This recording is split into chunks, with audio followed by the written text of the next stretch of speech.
Hello and welcome to this special show on Karnataka elections. As you know that Karnataka is going for polls on May 5th this year, and we are bringing to you this special show from this lovely campus of IIM Bangalore. And we are saying here that why still after and more than 60 years of independence, less and less women are coming to politics, and that is something that is a major cause of concern. And we are seeing something here in Karnataka election also, the same pattern. We have an eminent panel out here, and let me introduce that to you first. Mr. Rajeev Gowda, he is the chairperson of Centre for Public Policy at IIM Bangalore.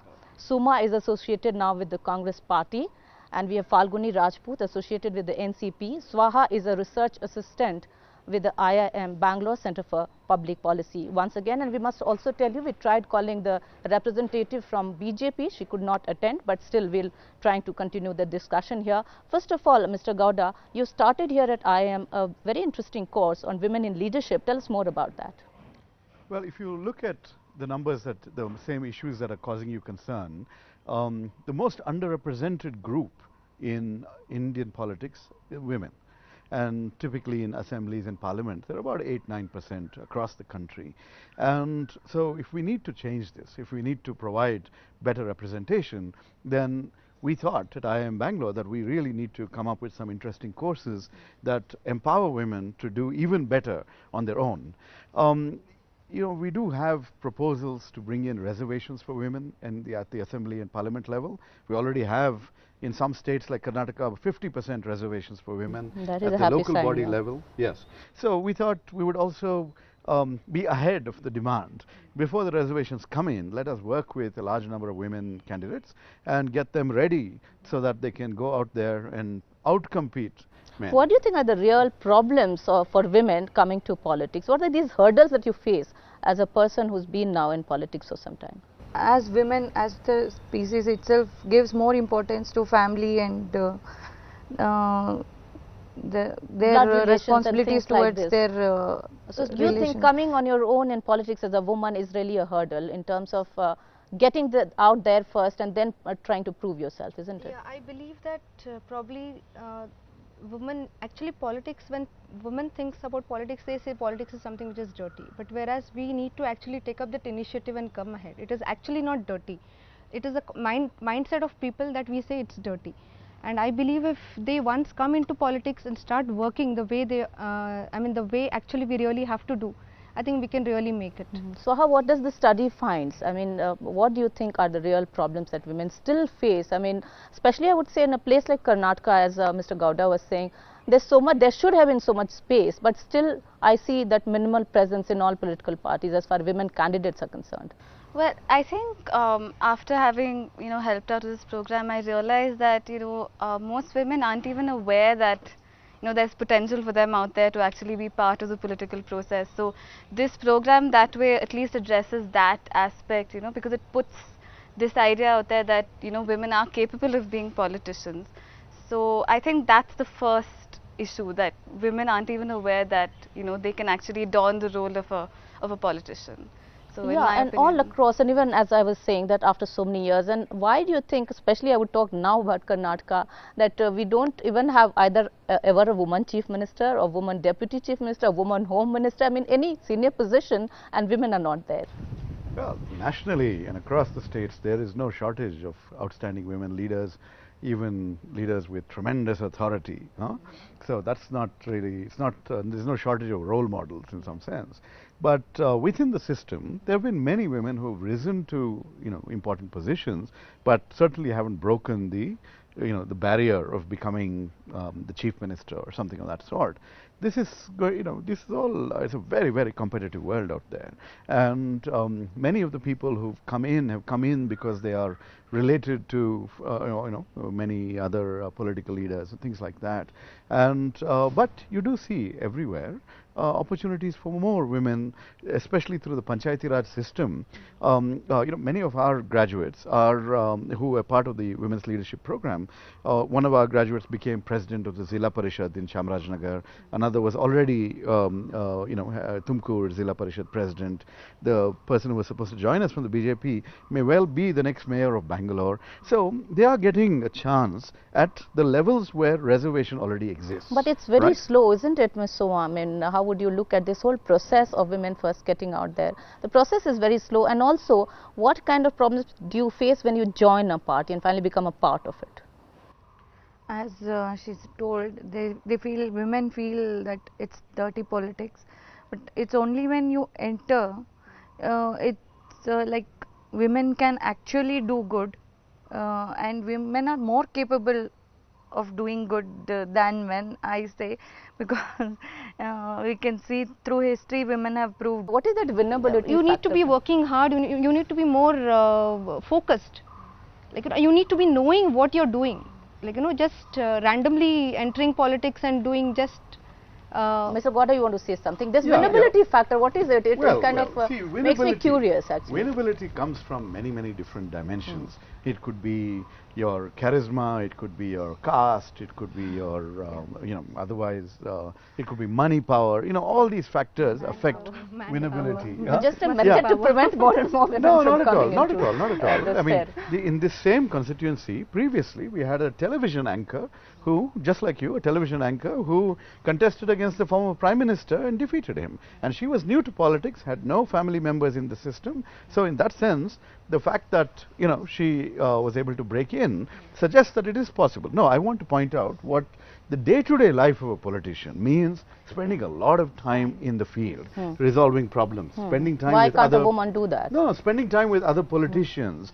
So you need family support. You need people who are willing to say, okay, we'll look after the home and the children and everything else. You go out there and do something. And sometimes these meetings take place late at night. All those that sorts a of very things. valid reason? Swaha, how would you look at these factors that prevent a woman from getting into active politics? Well, they are important. I would like to think that they're not important, but I mean, reality tells us that it is important at some level. So we would like to talk about that and many more such issues and problems that women are still facing while they plan to come into active politics. We are going for a very short break now, but we are coming back shortly. Don't go away. Welcome back to the show once again. You are watching this special Karnataka election show out here, and we are here at IIM Bangalore. We have some lovely students out here who will be asking questions to the panel out here, and we'll be taking questions. You first. With regard to women's safety, we've been facing a lot of cases. For example, the Delhi case and the recent 5-year-old girl case. Just few of them that have startled the entire population of India. So once the women's reservation bill is passed in the parliament, do you think that would actually make a difference? Who would like to answer? Definitely it would make a difference, because women would be concerned about and women handle I think these kind of problems better. So you think that women reservation bill will actually be a solution? Yes, women will be the leaders. They will handle the situation better, I think. You would like to also answer, Falguni, on this? That bill is the answer to many of these problems? not only bill. I believe just passing a women's reservation bill is not the only answer.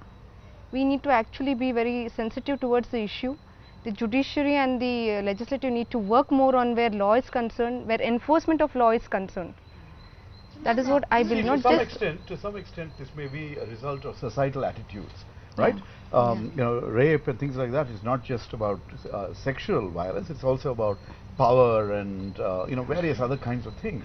So when you have more women in positions of authority, thanks to the reservation bill, when you have much more equality in terms of day-to-day reality, then people's attitudes may change, and you may have less violence. You may also have many more empathetic leaders who pay attention to this kind of an issue as well. So many things need to change societally, and this could be a helpful step. So just a general question, my curiosity, how safe is politics for women? I think it depends on the person individually. It's nothing about safety. I mean, we are enough grown up and matured enough to handle things out there, and I think a woman can handle herself in a right way, to the right path. So you're saying it depends on the woman individually to look for her own safety? It's not about it's not about it's safety not that in in politics or safe. something In like politics that. also you have spaces, That safety matter comes everywhere I mean, It's not all around. exclusive to Yeah, politics. it's not only to politics. It comes to any other place or any other area. So it cannot be linked to, I mean. Other questions? Yeah, taking this reservation things into consideration, we in many places we find that maybe constituencies have a women reservation, but in actually when the election is contested and won by the woman leader, actually the power is grabbed by the male members and they try to execute on her behalf. Actually, after the election is won and that candidate wants the election, that female candidate have no power in reality. What he's It's trying to say, mere shadows sometimes, though they are really there as No, I winners. don't actually think so. This could be happening in some places, I don't deny. But then now even women are trying to come across this, because I still know that even in Maharashtra, some sarpanjas used to face those problems, but then this has come out absolutely. They say that now we are able to see. Initially, they may be taking the help of the male members to know certain things, but then once they understand everything, they are completely out of it. The male members, I mean, are completely out of it, and they are able to run the show quite well. People are quite happy with this. Now the politics are dominated by men. So do you really see your chances there to be a leader? As ma'am was mentioning that Karnataka for the past 6 decades didn't have any women CM and the kind of a leader in a bigger role. So where do you see yourself? I want to ask this question for How much do you grow in a party? I mean, that's what his question is. So because Indian society is really the kind of women dominated patriarchy, you can say a word like that. So do you think where do you see yourself there? In the ladder of the party, how much do you grow up? So in the ladder of the party, it's actually difficult for both men and women, because politics has become something. That's something that Mr. I won't buy that point, ma'am, because I feel that men play a better role in politics compared to women. Because I'm not against women. No, in what sense are you talking about? I'm not In against what women. I sense? just want to make a point. Election is kind of physical work a lot, and walking around in hot sun. For your information, I would like to say, in villages there are women who work in the field in the hot sun, and by nature, when nature is not discriminated in plants and animals, man and women, I don't think as human beings, a better species on earth should not discriminate as a woman or man. Yeah, Swaha wants very fine attitude. Respect that. Definitely, and I think as a ladder to politics, as you told, it's difficult both for men and women, because politics has become more of money and power. So it's a larger problem, you're saying. So Swaha, in Karnataka specific context, how would you look at women kind of getting their political space? I think in Karnataka it's been a little difficult, very difficult. We haven't seen too many women politicians come up, but I think that will change soon. I mean, hopefully that should change soon. Okay, any other question? What I have to ask is that in a nation like India, where we have a skewed sex ratio of female infanticide, isn't it farcical to speak about mandatory female representation in parliament after overlooking all the basic ground realities? You're saying we should forget it. We should not be No, hopeful. I'm not saying we should forget it, but shouldn't we focus on much more important measures of women empowerment before speaking about mandatory women representation? Yeah, I think only when women representation is there, these problems can be solved. Otherwise, this will continue for some more years. I think women should go there to handle all these situations. It would be more focused. Any more questions? No problem at all. Paul Samuelson, who happens to be a Nobel laureate in economics, he said that I don't care who writes nation's law. I would rather care who writes economics textbook. So do you think in that spirit, greater political empowerment can only be possible with greater economic participation of women?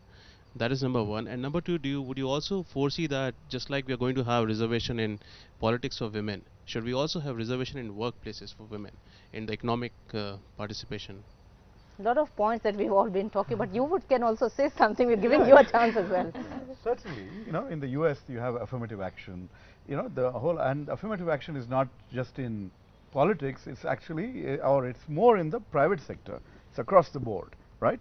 The whole idea is equality of opportunity needs to be there. You need to have people from many different backgrounds. Gender is just one of the factors that would matter, right? I mean, you have in those contexts, race and things of that sort. In India too, we try to bring in, caste and background and things, historical disadvantage. So, when we talk about equality of opportunity, we must do what we can to try and make that happen. right, visibly make that happen. And women's participation in politics, women's participation in business, in every other sector is something that we must enhance as we go Quickly, forward. Swaha, you want to say Yeah, something? I think because we live in a patriarchal society, women have been disadvantaged for so long that people are used to not seeing women around. And to answer your question, I think it's a slow process. I mean, you can't. No, he's saying economy and then maybe further to politics. Yeah, but you can't really. It depends on the woman's choices also. I mean, is she aware that she can go here? Is she aware that she can go? We're going for so there's too many routes, of course, but the question is that are these routes being used to the maximum level? We are going for a very short break once again. We are coming back shortly. Welcome back to the show once again, and we are asking these questions to our panel out here as to why less and less women still are coming into politics. And we are watching in Karnataka also in this poll scenario, less and less women representation in political parties. Mr. Gowda, 11 as I read in the Congress, 7 in BJP and 3 in JDS, which is a very minimal number. Why still so less women in politics? Well, you should ask the party leadership. They're the ones who make these choices. But the pipeline itself doesn't have, that many, powerful women who are competing for these positions. But even then, there is, that is changing with the Panchayati Raj giving so many more women an opportunity to participate. That's changing. So what we need to do is to create ways to empower the women that are already there, to attract more women into the system, and that's what I think our program is also. Don't you feel a little disgruntled? I mean, all across women, all across parties, that why still you're not getting more and more tickets, first of all, to fight, and especially in this election also we haven't seen much happening. This election, there are still women who have to really actually come out and fight for their fight space. for their. What do you think? I mean, what's your take? I agree with Professor what he said. It's the pipeline which it'll. I mean, it could be filled slowly. I mean, all of a sudden when there is. But aren't there a enough requirement. women also? I There are agree. talented women, Yes, women who could there prove are. well. But they need to come ahead. They need to come into politics. They need to actually be into it. Only then probably, we could see more women across. Ground level we already have. Yeah, we have a lot of women. We have a Mahila Congress and divisions like that across political parties. But the Congress could make the argument that last time they gave tickets to 11 women, I don't think anyone won, right? So everything comes down to that issue of, are you who wins finally? Swaha, you'd like to say something? I think it's an attitude shift that's required. That's like the most basic thing that's required. So, two things. I mean, with the women's reservation bill, firstly, people would be, accustomed to seeing more women in the legislature, and therefore they would participate more. And also the I Will program, that way it actually endows women with those skills that they require, those political skills, the policy issues that they're supposed to know about, and it sort of gives them that edge.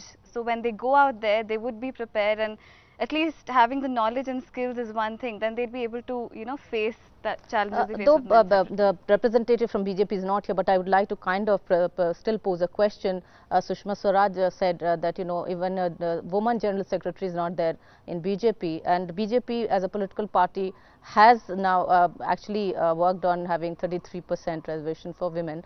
So how would you think that something in political parties is being done, and what is not being done actually?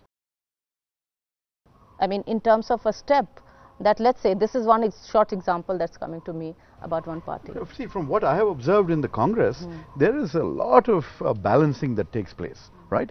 Any team that they create, they will pay attention to what they call social justice. They will have people from different religions and caste backgrounds. They'll have people from different gender. So the whole, there is a lot of effort put into trying to create a good mix. Okay, but does it result in the 1/3 or half number? No, not at all. But there's still an opportunity. And when it comes to Parliament, do we see many voices, Falguni? Because in Lok Sabha itself, we have now about 11% women members. So, I mean, how much of women voice do you actually see in Parliament or not see? We do see. As an NCP candidate, I see my leader always voicing the issues there.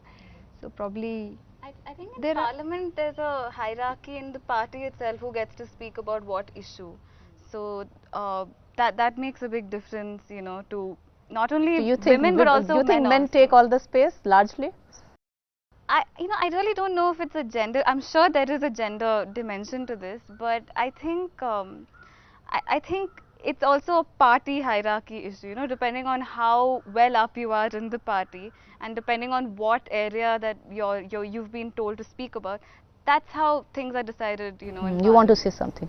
Yeah, recently this Delhi issue when Jaya Bachchan was talking, she was given that limited time in the Sabha to speak out, and she had yelled about this issue. So the kind of telling time that, you're yeah, the given kind even of within the time house, they you think give is to a very woman less. and a man is so different, and the issue which is so serious has to be given more time, whether it is a Yeah, woman or so a the man. time and the space still, Yes. even in the house, you think should be given more and Yes.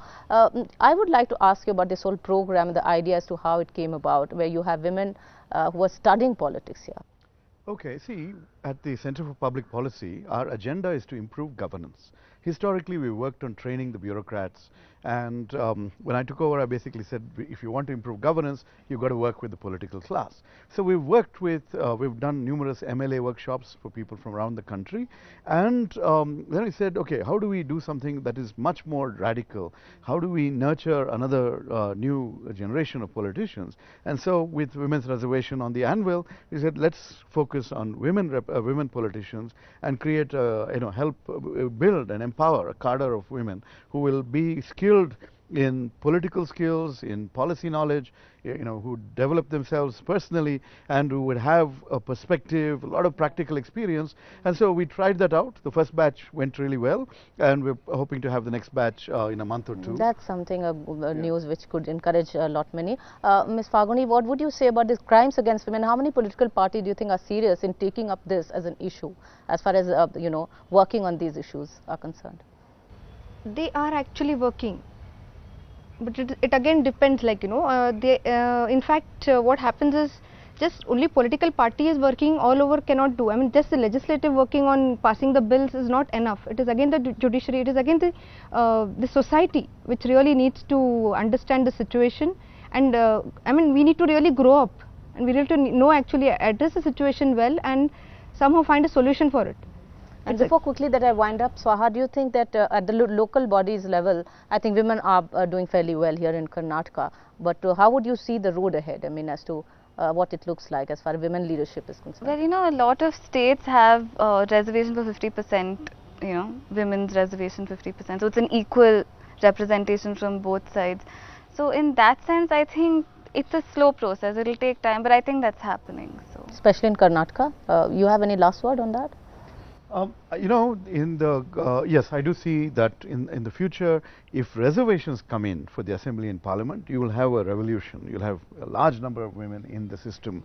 Without that, it's still going to be a difficult road ahead. Yeah, I think this is an issue that we can really keep talking for many hours, and this is an issue that really needs more and more discussion and debates. But right now, we'll have to really wind up. Thank you all for joining us here, and I think we should all continue to debate and discuss this, not only wait for the bill to happen, but I think at all levels women have to come up. And thanks for watching this show. We tried taking up many issues as far as women empowerment is concerned, or women and their entry in politics is concerned, but we'll keep the debate on. Thanks for watching this show, especially that we bring to you from IIM Bangalore in Karnataka. Once again, thanks a lot.